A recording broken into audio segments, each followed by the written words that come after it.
তারা আমাদের চোখে চোখ রেখে বলে আমরা দাঁড়িয়েছি 17 বছর খাইনি, এখন বাস স্ট্যান্ড থেকে খাবো।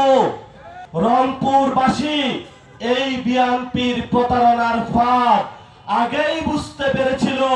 বাংলাদেশের সীমান্ত হত্যাকাণ্ড বন্ধ করতে চাই, বাংলাদেশের পুশিন বন্ধ করতে চাই।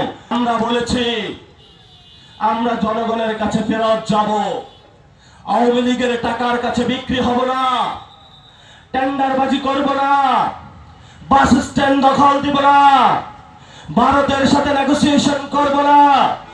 আমরা বাংলাদেশকে তৈরি করতে চাই, তরুণদের কর্মসংস্থানের ব্যবস্থা করতে চাই, নিরাপদ নারীদের জন্য বাংলাদেশ গঠন করতে চাই, নিরাপদ বাংলাদেশ আলেমদের জন্য গঠন করতে চাই, বাংলাদেশের সঠিক শিক্ষা ব্যবস্থা বাস্তবায়ন করতে চাই, বাংলাদেশে একটি সুন্দর চিকিৎসা ব্যবস্থা আমরা বাস্তবায়ন করতে চাই, বাংলাদেশকে আমরা নিরাপদ করতে চাই।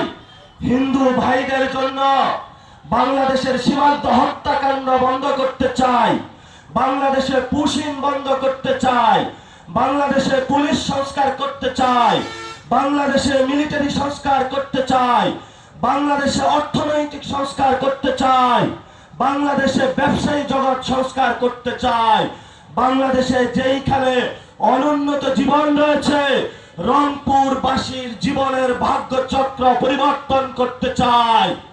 তারা আমাদের চোখে চোখ রেখে বলে আমরা দাঁড়িয়েছি 17 বছর খাইনি, এখন বাস স্ট্যান্ড থেকে খাবো, ট্রাক স্ট্যান্ড থেকে খাবো, আওয়ামী লীগ থেকে খাবো, ভারত থেকে খাবো, একটু আমাদেরকে খাইতে দাও।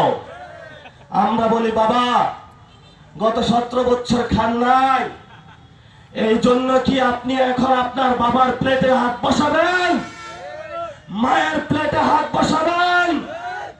যে মানুষগুলো গত 17 বছর যখন পালিয়েছিলেন আপনাদের বিভিন্ন ঘরে তাদেরকে আশ্রয় দিয়ে নিরাপদ করেছেন, মসজিদে আশ্রয় দিয়েছেন, মন্দিরে আশ্রয় দিয়েছেন, আপনার ধান খেতে লুকিয়েছিল, আওয়ামী লীগ এসেছে, পুলিশ এসেছে, বলেছেন এখানে কোনো বিএনপির লোক নাই, জীবনের রিস্ক নিয়ে আপনারা তাদেরকে নিরাপদ রেখেছেন। কিন্তু সেই লোক আজকে এসে আপনার পকেট থেকে টাকা নিয়ে যায়, আপনার ঘরে হামলা চালায়, আপনার বোনদেরকে হ্যারাস করে, আপনার বউকে হ্যারাস করে, বিভিন্ন ব্যবসায়ী ভাইদেরকে হ্যারাস করে।